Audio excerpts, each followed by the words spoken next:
Hello, listener. If you're hearing this, you probably think money matters. Think it can solve problems. Think having enough of it means security. If you're new here, subscribe and comment where you're listening from. This story is about what happens when you have more money than most people earn in a lifetime, and it means absolutely nothing. About spending 175 days trapped in an armored truck with $5 million in cash, while slowly starving to death. About learning that wealth is just paper when the world ends. About the cruel irony of being the richest dying man in the apocalypse. My name is Michael Torres, and before the world caught fire and died screaming, I was an armored car driver for Garda World Security. Specifically, I drove CIT route scash in transit, moving large amounts of physical currency between banks, Federal Reserve facilities, and high-volume businesses across Los Angeles. It was good work. Paid well around $65,000 a year plus benefits. Required a Class B commercial driver's license, armed security certification, and a clean background check. You were responsible for millions of dollars every shift, but you couldn't touch any of it. It wasn't yours. It was just cargo. Paper you protected, but never owned. I'd been driving for Garda for 8 years when the outbreak started. Had a route I knew by heart. Knew every stop, every security protocol, every potential threat to watch for. The real threats were robberies. Armored car heists were rare but devastating when they happened. We trained for them constantly. How to react. How to protect the cargo. How to survive. We never trained for zombies. The outbreak reached Los Angeles on March 22nd, 2024. I was on my morning route with my partner Carlos, transporting a particularly large shipment, $5,127,000, in mixed bills from a Federal Reserve cash distribution center to multiple bank branches across the city. The money was organized in the back of the truck in locked steel compartments. Stacks of bills in bank wrappers, mostly hundreds and fifties, some 20s, a few smaller denominations. $5,127,000. More money than I'd earn in my entire lifetime. Sitting in the back of my truck. We were about 40 minutes into our route. Stuck in morning traffic on the 4 when the radio reports started coming through. Mass casualty incident downtown. Multiple locations. Authorities advising avoid downtown area. Carlos and I looked at each other. Mass casualty could mean anything. Terrorist attack. Building collapse. We kept driving. Then, reports of violent attacks across the city. Victims exhibiting extreme aggression. Avoid contact with affected individuals. Then, this is an emergency broadcast. Remain in your vehicles. Lock your doors. Do not approach anyone exhibiting violent behavior. I looked in the side mirrors. Saw people running in the streets. Saw cars stopping, drivers getting out and running. Saw something wrong with the way some people moved. Jerky, aggressive, wrong. Then I saw one of them attack someone. Right there on the freeway. Pulled them out of their car. Started biting. We need to get off the road, Carlos said. Now. But there was nowhere to go. We were boxed in by traffic. Cars everywhere. And infected people were moving through the stopped vehicles like predators through a herd. I made a decision. Get in the back. Seal yourself in with the money. What? The back of the truck is armored. 3-inch steel walls. They can't get through. Get in there, now. Carlos understood. The back compartment where we carried the money was the most secure part of the truck. built to withstand attacks, explosions, cutting tools. If anywhere was safe, it was there. We both climbed into the back, sealed the door from the inside. We had protocols for this. If the truck was under attack, the crew could seal themselves in the cargo compartment and wait for police response. But police weren't coming. The world was ending outside our steel box. The cargo compartment was maybe 10 feet long, 6 feet wide, 6 feet tall.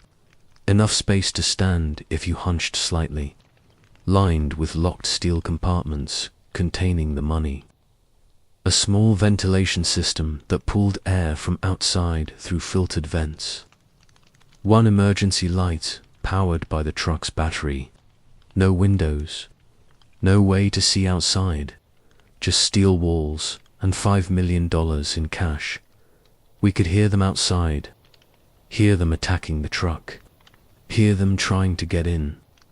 Hear the sounds of chaos screaming, car crashes. Gunfire. Carlos and I sat in that steel box, surrounded by money, listening to the world die. How long do we wait? Carlos asked. Until help comes, I said. Police, National Guard, someone. This is Los Angeles. They'll get it under control. But hours passed. The sounds outside didn't stop. They got worse. And no help came. By nightfall of day 1, March 22nd, we realized we had a serious problem. We had no food, no water. The cargo compartment wasn't designed for long-term occupation. It was a panic room, meant to protect you for an hour or two until police arrived. Not indefinitely. We had $5 million, and absolutely nothing we could use to survive. We need to risk going outside, Carlos said. Find food and water. Come back, are you insane? Did you hear what's out there? We'd be dead in 30 seconds, so we just sit here and starve. I didn't have an answer. We were trapped. The truck's armored cab was separated from the cargo compartment. We'd have to open the rear door to get out, and the infected were right outside. We could hear them, smell them through the ventilation system. We waited through the night, hoping the situation would improve, hoping rescue would come. Day 2, Carlos made his choice. I'm going out, he said. I'm going to make a run for it. Find help, get supplies. Come back for you. Don't, I said. Please. We stay here. We stay safe. Safe. He laughed bitterly. We're going to die in here, Mike. Slowly, starving to death, sitting on $5 million.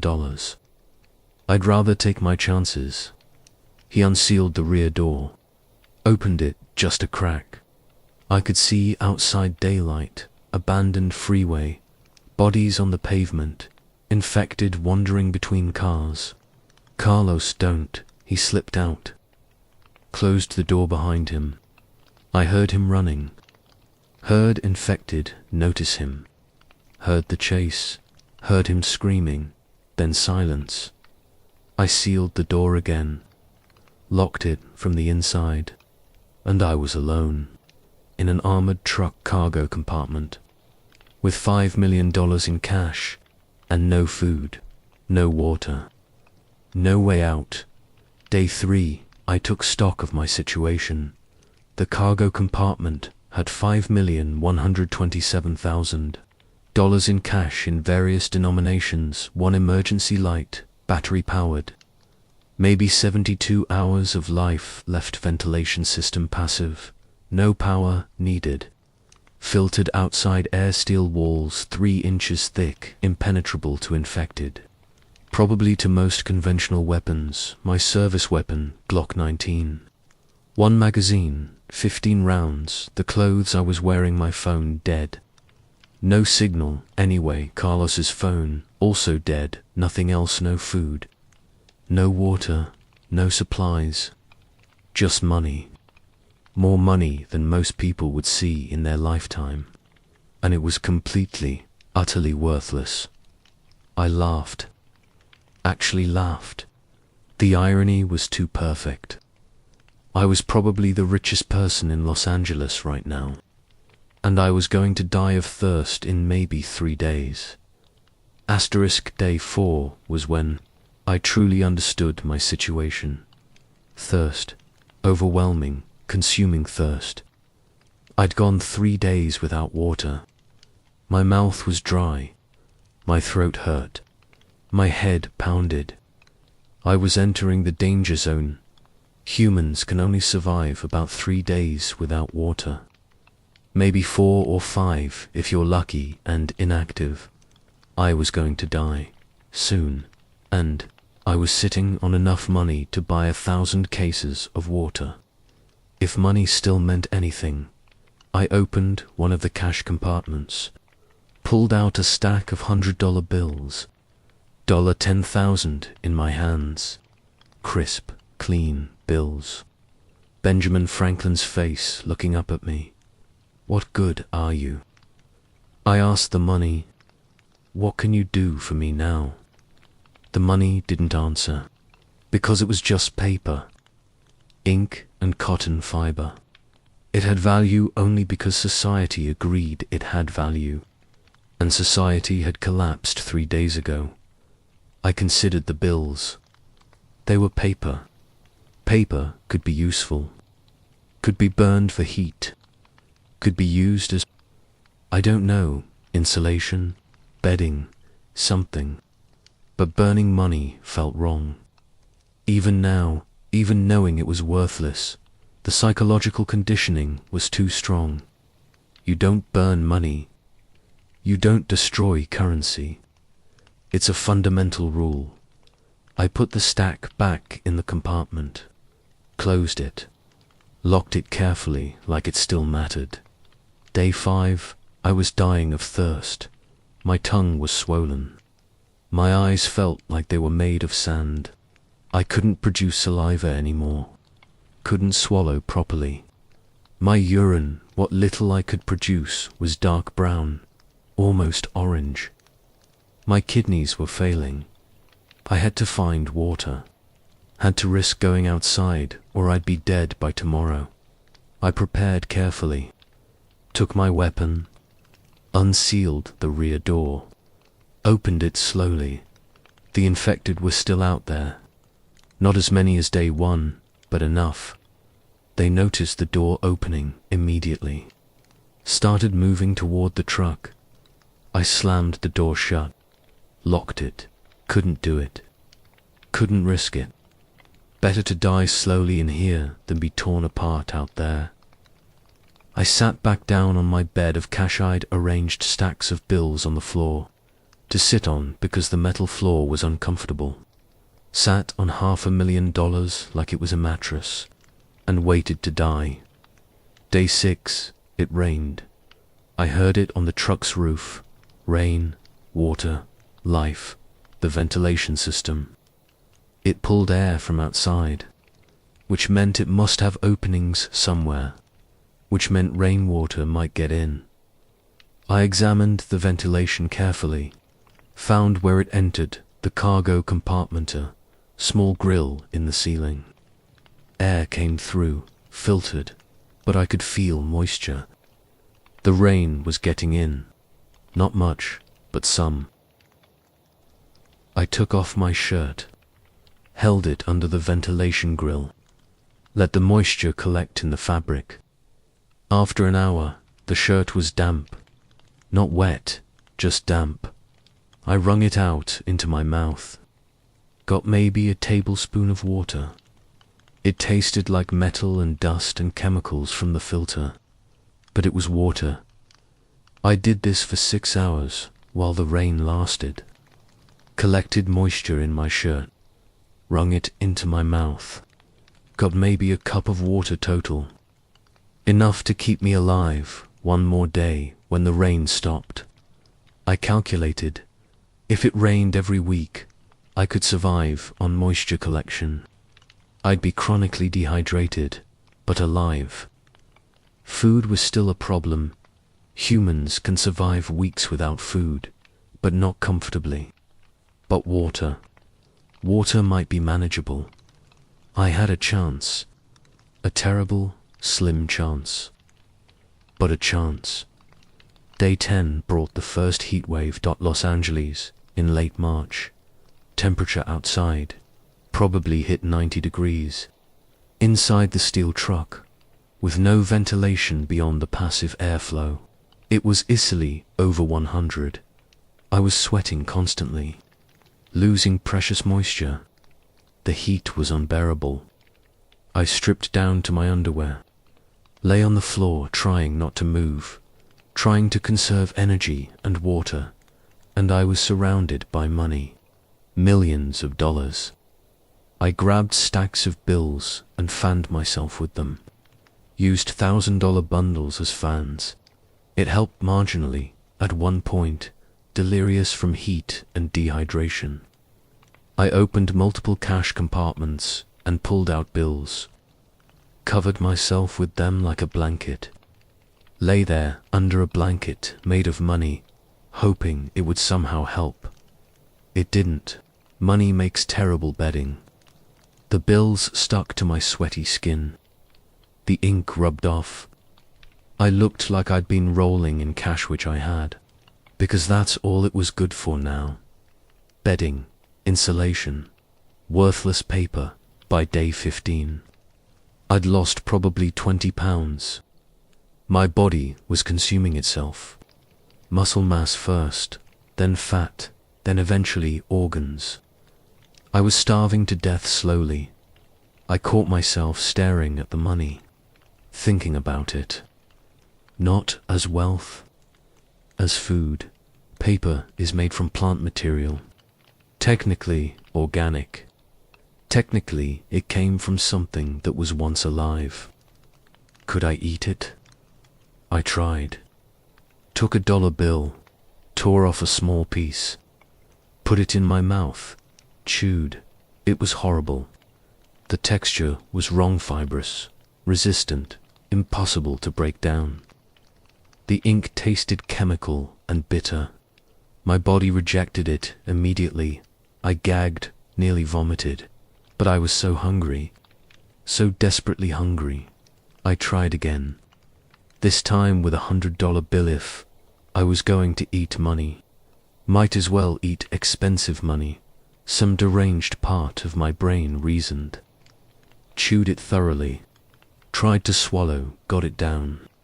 Felt it sit in my stomach like a rock. My digestive system had no idea what to do with it. It wasn't food. It was just cellulose and chemicals. I threw up an hour later. The bill came back up, partially dissolved, mixed with bile and stomach acid. I'd literally vomited money. The irony was overwhelming. I was so rich I was vomiting money, and so poor I'd tried to eat it in the first place. Day 20, I started burning money for warmth. The nights were getting cold. Desert climate, hot days, cold nights. I'd shiver in the darkness, the metal walls leaching heat, leaving me freezing. I needed fire, needed warmth, and I had the perfect fuel. $5 million. I hesitated for a long time, holding a stack of 20s, $20,000 in my hand. Enough money to pay off a mortgage, buy a nice car, fund a year of comfortable living, and I was going to burn it because I was cold. I used my lighter, found it in my pocket. Thank God I was a smoker and lit the corner of a $20 bill. It burned, slow at first, then faster. The bill curled and blackened, turned to ash, released a tiny amount of heat. I burned 5 more bills, got maybe 30 seconds of warmth, used up $120. That night, I burned $2,000 to stay warm. 100 bills. Watched Andrew Jackson's face curl and burn. Watched my wealth literally go up in smoke, and I felt nothing. Because money didn't matter. Survival mattered.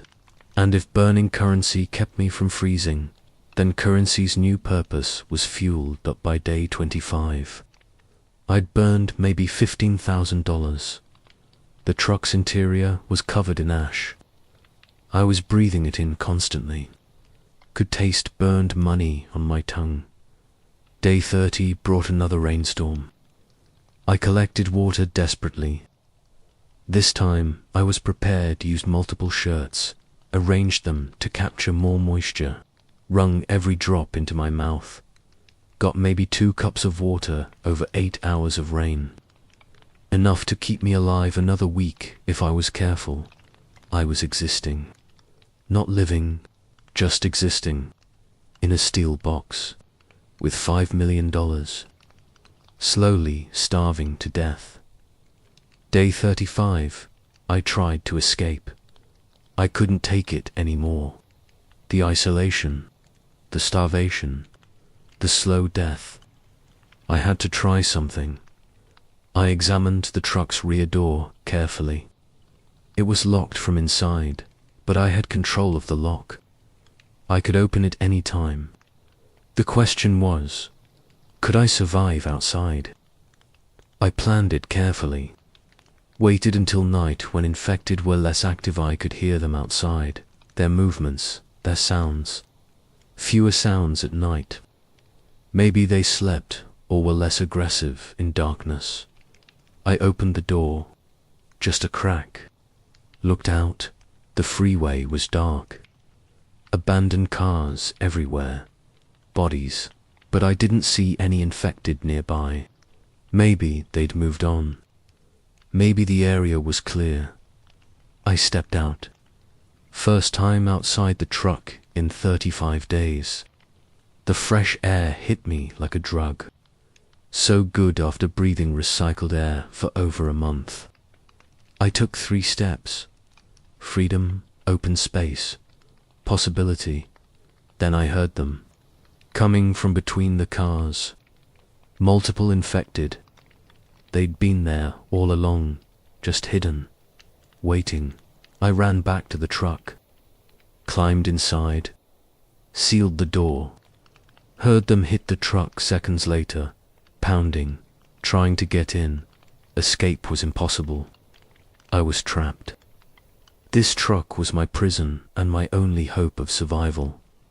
Day 40. I had my first major psychological break. I started talking to the money, having conversations with it, asking it questions, waiting for answers. Why won't you help me? I asked a stack of hundreds. You're supposed to solve problems, supposed to make life easier. Why are you useless? The money didn't answer, but I imagined it did. Imagined Benjamin Franklin's face on the bill moving, talking, telling me that money was never meant to solve this kind of problem. I arranged bills on the floor, made patterns, faces, messages, spelled out help in $100 bills. Nobody could see it. Nobody was coming, but I did it anyway. I counted the money obsessively. Every bill, every denomination, made sure the total was still correct. $5,127,000. As if it mattered. As if the exact amount made any difference. I was losing my mind. The isolation combined with starvation was breaking my brain. And there was nothing I could do to stop it. Day 47 brought the heat wave that almost killed me. Outside temperature probably hit 105 degrees. Inside the truck, it must have been 120 or higher. I couldn't move, could barely breathe. The air was thick, hot, suffocating. The ventilation system wasn't enough. I was going to cook alive in this steel box. I opened the rear door. Just a crack. Needed airflow or I'd die. Didn't care about infected anymore. Heat stroke would kill me faster. Cool air flowed in. Relatively cool, probably 90 degrees. But compared to the truck's interior, it felt amazing. I sat there for an hour with the door cracked. Heard infected nearby but didn't care. Just breathed. Just tried to survive the heat.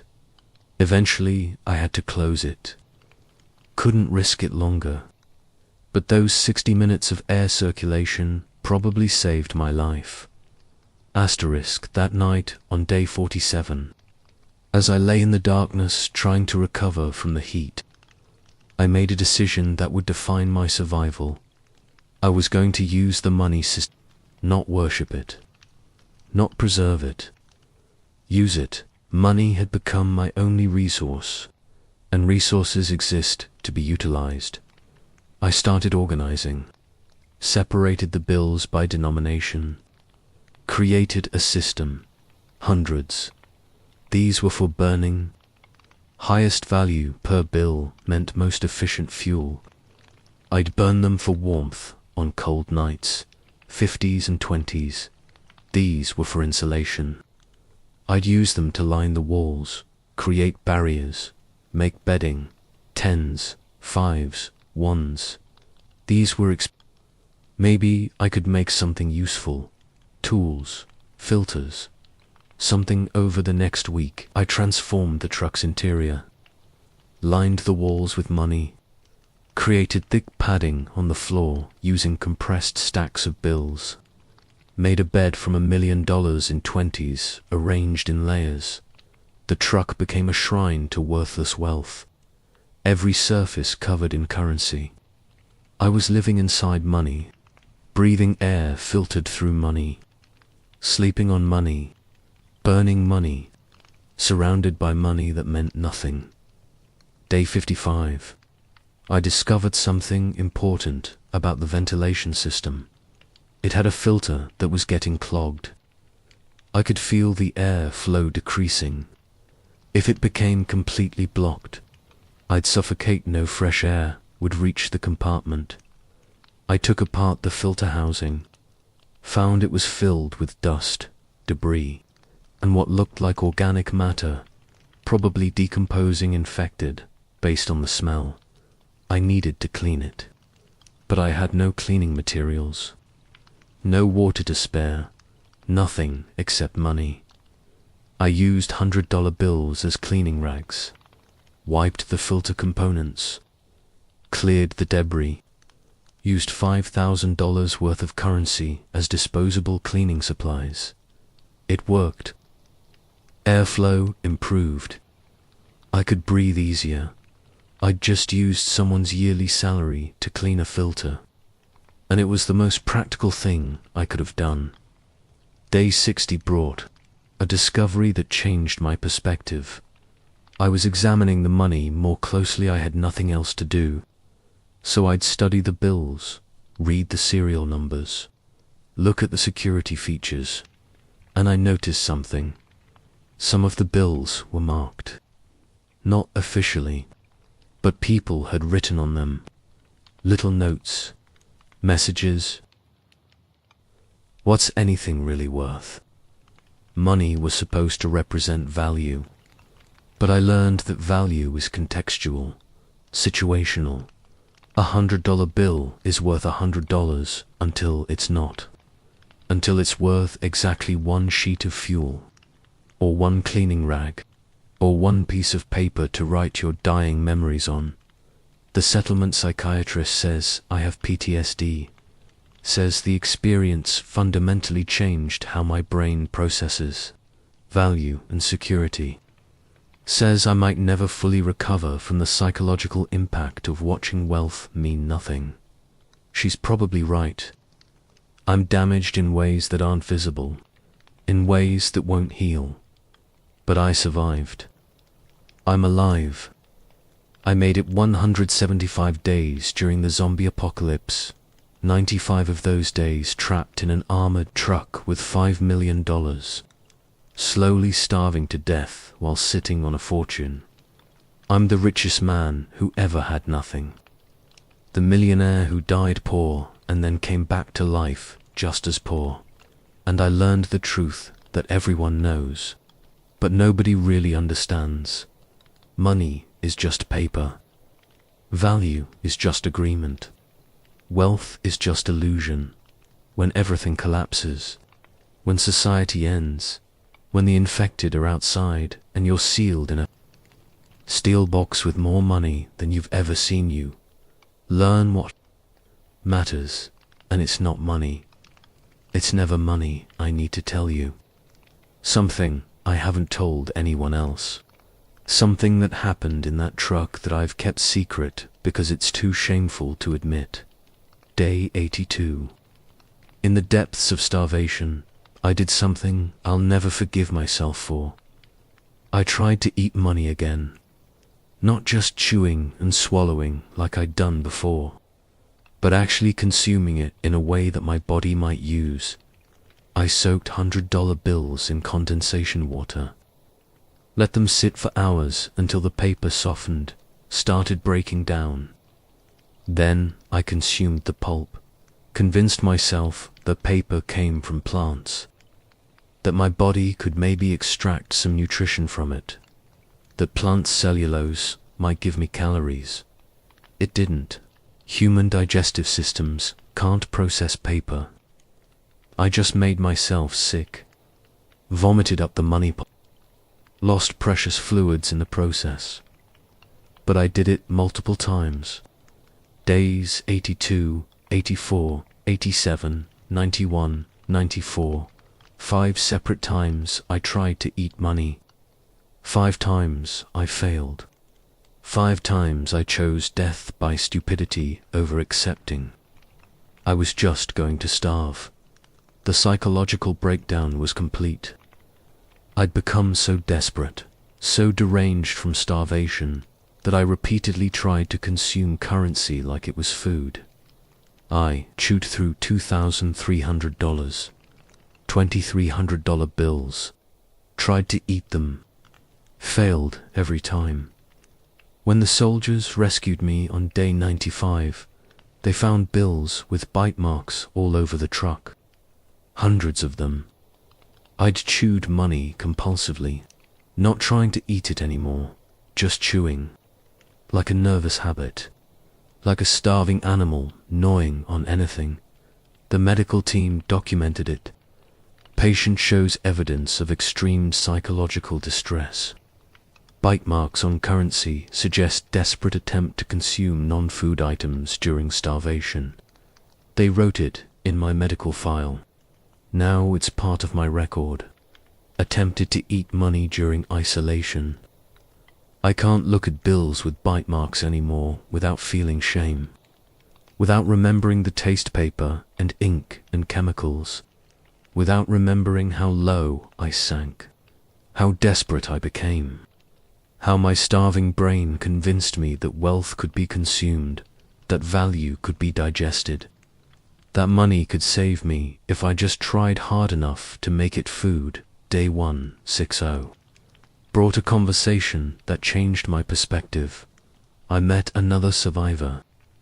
A woman who'd been an economist before the outbreak, studied monetary theory, worked for a financial firm, understood the mechanics of value and currency at a deep level. We were talking about the old world, about what we'd lost, and I told her about the truck, about the money. $5 million, she said thoughtfully. Do you know what that actually represented? Wealth, I said. Security. Or it used to. No, she corrected. It represented trust, agreement, a shared hallucination that we all participated in. She explained, money only has value because we collectively agree it does. It's not real. Never was. Just a convenient fiction that let us trade labor and goods without bartering directly. You were trapped with 5 million units of shared belief, she said. And when society collapsed, the belief disappeared. The money didn't lose. Value, it revealed that it never had intrinsic value to begin with. So I was always trapped with worthless paper, I said. Even before the outbreak. Exactly. You just didn't know it. The apocalypse just made the truth visible. That conversation haunts me. Because she's right. The money in that truck was always worthless. Was always just paper. I'd spent my whole life believing in it, working for it, protecting it. And it was never real. The outbreak didn't destroy money. It just pulled back the curtain. Showed us what was always true. I'm writing this on day 175, 6 months since my rescue. I'm in my apartment in the survivor settlement. I'm healthy. I'm safe. I'm rebuilding my life. But I'm not recovered. Will never be recovered. I can't trust value anymore. Can't believe in things that are supposed to matter. Can't participate in the settlement's barter economy without feeling anxious. What if these goods become worthless too? What if the labor I trade becomes meaningless? I hoard food compulsively. Can't help it. My brain remembers starving, surrounded by millions, and refuses to trust that resources mean what they're supposed to mean. I can't be in enclosed spaces. Can't be locked in. Can't handle situations where I don't have an immediate exit. The truck left me with claustrophobia that makes normal life difficult, and I can't look at money without seeing it for what it really is. Just paper. Just belief. Just collective hallucination that worked until it didn't. The settlement has started producing its own currency. Local bills, backed by food stores and labor guarantees. They want to restart the economy, rebuild the monetary system. I can't participate. Can't believe in it. They ask me why. I tell them I spent 95 days with $5 million while starving to death. I know what currency really is, and I can't pretend anymore. They think I'm damaged, traumatized, unable to adapt. They're right. I am damaged. I am traumatized. I can't adapt to a world that wants to rebuild the same fictions that failed. But maybe that makes me see clearly. Maybe everyone else is rebuilding the same hallucination that collapsed. Maybe I'm the only one who learned the lesson. Money is worthless. Value is contextual. Wealth is temporary. Security is illusion. And no amount of currency will change those truths. If you made it this far, you listened. To this whole story, you understand something. Most people don't. You've seen what happens when the value we believe in disappears. When money becomes paper. When wealth becomes nothing. I survived 175 days during the zombie apocalypse. 95 of those days trapped in an armored truck with $5 million. Slowly starving to death while sitting on a fortune. I kept the light burning in that lighthouse. Wait, wrong story. Let me finish correctly. I survived sitting on millions. I burned money for warmth. I tried to eat currency. I wrote my life story on $100 bills. I learned that wealth means nothing when the world ends. The truck is still out there. Still on the 405. Still filled with $4 million that nobody wants. Sometimes I think about going back. Not to get the money, but to burn it. All of it. Turn the whole truck into a pyre of worthless wealth. A monument to the death of value. But I haven't. Can't bring myself to do it. Because even knowing it's worthless, even understanding it never had real value, I can't destroy it. The programming is too deep. The belief too fundamental money is worthless, and I still can't burn it. That's the real lesson. That's the truth I learned sitting in that truck for 95 days. We know the truth. We understand the reality. We see through the illusion, but we believe anyway. And that belief, that irrational, illogical, proven false beliefs, what makes us human. For better or worse, if this story made you think about money differently, about what value really means, about the difference between wealth and survival, hit subscribe. This story was based on real armored truck specifications, real starvation physiology, and the psychological effects of being trapped with worthless wealth. Drop a comment. Could you survive 175 days trapped with millions in cash but no food? Would you burn money to survive, or preserve it hoping it matters again? What's the most valuable thing you own that would mean nothing in an apocalypse? I read every comment. Your thoughts on value and survival, they matter. If you made it through the full 3 hours, you understand irony. You understand tragedy. You understand the cruel joke of having everything and nothing simultaneously. Next story drops next week.